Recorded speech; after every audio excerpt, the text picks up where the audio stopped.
હવે આપણા એક યુઝરે એવો પ્રશ્ન કર્યો છે જે આપણા બધા જ વિડીયો જોતા હોય છે એમને એવું લાગે છે કે જીવનમાં એ બહુ જ મહેનત કરે છે પણ કેટલાક વ્યક્તિઓ એમની આસપાસમાં એવા છે જેઓ બહુ મહેનત નથી કરતા તો પણ સફળ થઈ જાય છે અને એ સંઘર્ષ કરતા રહે છે. મતલબ કોઈનું કામ એક વારમાં થતું હોય તો એમનું કામ 4 વખતમાં થાય છે. તો આવું કેમ કે અમુક લોકો મહેનત વગર સફળ થઈ જાય અમુકને સતત સંઘર્ષ કરવો પડે? એ આપણને લાગે છે કે મહેનત નથી કરતા, પણ મહેનત તો એ કરતા હોય છે.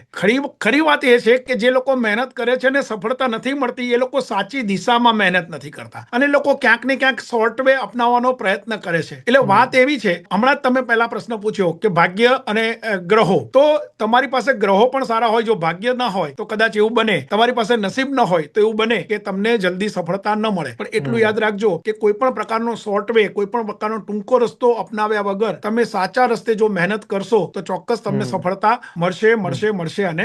મળશે.